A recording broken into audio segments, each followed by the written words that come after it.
Yeah, boy, was he right. 516-393-1800 is the number. LITalks@news12.com is our email. Joining me here tonight in the studio, Sam Kille of the Nassau chapter of the American Red Cross. Good to see you, Sam. Thank you so much. Good to see you. And News 12 Long Island's chief meteorologist, Bill Corbell, who has been so busy over the last 1, 2, 3 days, maybe especially yesterday. Yeah. You know, a lot of times, Bill, we call weather events something that they're not because it sounds so dramatic. Was this truly a blizzard? It was. It technically qualified as a technical. Okay, yeah, I know. As no weather is a technical description. 3 hours of steady or gusty winds of 35 miles per hour or greater, and visibility reduced to a quarter of a mile or less. So over 3 hour periods. So qualified. They used to include temperature, but they dropped it out of there, I guess, because now we have more blizzards. And it was, I mean, it was truly a whole northeast coast thing, wasn't it? Yeah. Yeah. In fact, I have a, I don't know if they can switch over to the weather graphic. We have it up there. And when you have a chance, you'll see the animation of it. But yes, it was a blizzard. It was a blizzard. And there's the animation. And it just tracked up the perfect track to get us. But its strength was impressive. We had wind gusts over 60 miles an hour in many places, and some up closer to 70. And it, as you see, it hit a large area. Unlike tropical storms and even hurricanes, these nor'easters hit much more land, and the wind field is much larger. So it was a very impressive storm. I don't recall seeing a snowstorm with as much wind attached. Yeah, my house was making some noises last night that were starting to worry me as the wind gusts got. It was really going. Yeah, I don't want to hear those noises again.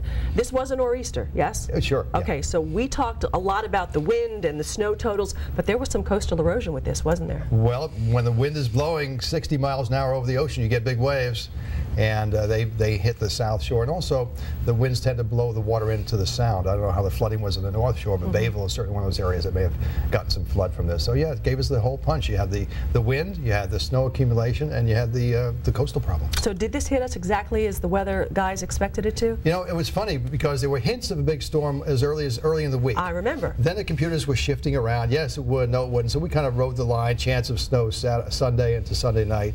And then by Friday, it all started to come together. We knew it was going to be a big storm. And we didn't change the forecast once in over 36 hours, which is unheard of. Usually we adjust the amount of snow up or down a little bit. We just left it at 12 to 18, and that's what it was. And that's what it was. You know, Sam, so you guys, the Red Cross knew this was coming, so what were you doing? Well, as we always do, we always have volunteers on standby just for fires or any other kind of emergency. Of course, we knew a blizzard was coming, so we had extra volunteers on standby. We, of course, were manning the various emergency management offices to keep in contact with them, to see if we were needed, see if we would have to open up shelters. We did open up a shelter in Suffolk County, but that was really because of all the power outages last night. Fortunately, no one came knocking on the door, which was good, but we were there if needed. And of course, we had to spring into action this morning when a lot of commuters were trapped in Hicksville. You know, it's funny. I didn't think about the Red Cross in that type of situation, but when I heard it reported on News 12, I went, of course they would do something like that. They would go to the people who were stranded in Hicksville and give them food and coffee and blankets and things like that. And we just wish we had known about it sooner, because we actually found out about it through News 12. Yeah, right. And so when we were, you know, I was actually on the phone on hold to do one of the phone interviews with the desk, and I was listening to the story, and I was like, what's going on here? And contacted our folks at OEM to see if anything was going on, if they knew much about it. And so we decided, well, let's get some blankets and water and stuff down there. I bet you those folks were so appreciative. You knew it was a matter of time, because you knew the snow was going to exceed their limit. What's odd is this is where technology maybe has worked backwards. Go back to the 1940s and early 50s when they still had steam engines. This would have been a non-event because they would not have been affected by the snow. Yeah, third rail doesn't matter, right? Yeah. Now, talking about power outages, Sam always reminds us and brings his weather radio with us to explain what this is. And I love this one too, because you don't even need batteries for this weather radio, if I remember correctly. No, it's a hand crank. You can put batteries in it, but you can crank it. And besides having the radio so that you can listen to what's going on, of course it has a flashlight in it, cell phone chargers, and you can find these from us at the Red Cross, or you can buy them at any local box store or hardware store. But it's a great thing, because of course when the power goes out, unfortunately then you can't watch News 12. But you can simulcast, because we simulcast on some of the radio stations now, Bill, don't we? Which is good. Yeah, this is the first time we used it. We have an affiliation with the Long Island Radio Group, and they're well, 4 or 5 FM stations and even an AM, WHLI on 1100. So I was listening driving home last night and brought back the old days when I used to when you work used in to work radio. WOR, right? That's right. It's a great source. So you may want to check the list. There are some half dozen or so. We've got it on the website, right? Yeah, and just keep that handy if you need us. We're there. If you lose us on, you know, on television, you can find us on the radio. And don't forget your iPad, your laptop. They're all going out if you lose power. That's right. We forget that, don't we? We do. We do forget. People say, "What do we need this for? I have an iPad. I have an iPad." No, actually, you know what? Eventually, you still need something that cranks. Yeah, you still do. Or the batteries. Keep them on hand, or even the candles. But be very careful with those. I saw a report today, and this always happens, of somebody severing 2 of their fingers as they were trying to fix their snowblower. Yeah, people really need to be careful. I know. It's not just that, of course. You know, that's one of the extremes. But as you've been reporting, when people are out there shoveling, they need to take it easy. They really do. Because when it's cold outside, you actually, you know, your blood vessels constrict, so your blood pressure is elevated as it is, which just increases your chances of something like a heart attack happening. You know, so take your time, dress appropriately, and hydrate. A lot of people don't equate hydration with wintertime because it's cold. And you get wet you think of it during the middle of the summer.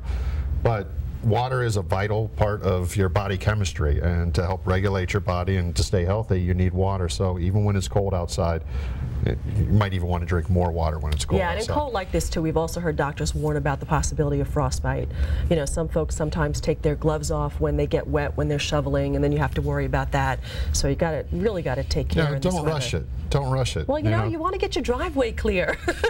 You want to, but you also don't want to end up in the hospital or even worse. Yeah, because this was a heavy wet snow. I mean, today when I went to try to get it off my car. Well, it compacted a bit. The snow itself was light, and the toughest part, I don't know about you, is right near the curb where they've plowed it up in the driveway. That happened a few times. If, like I did, you ran your car up in the driveway before you shoveled it and then backed it out, it compressed the snow down to solid ice. But the snow itself was not heavy. Those were the problem areas, just getting out of the driveway to the curb. So I got that part done. We'll leave the sidewalk for another time. All right, so what do we have coming up now? What's next? Now the weather's fine. The winds are dying down a little bit, still kind of gusty out there tonight, so you may get a little bit of drifting. But tomorrow's sunny.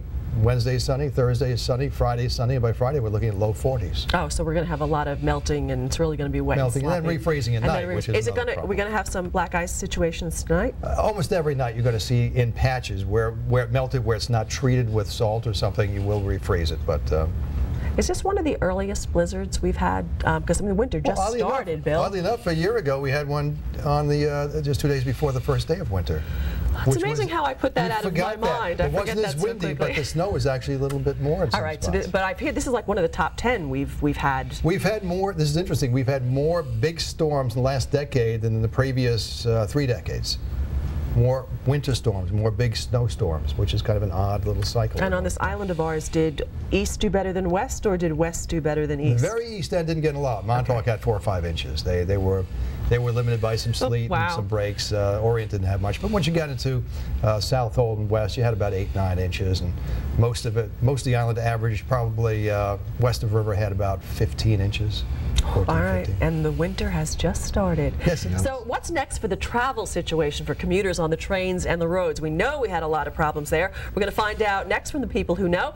516-393-1800 is our number if you want to call in and take part, so stay with us.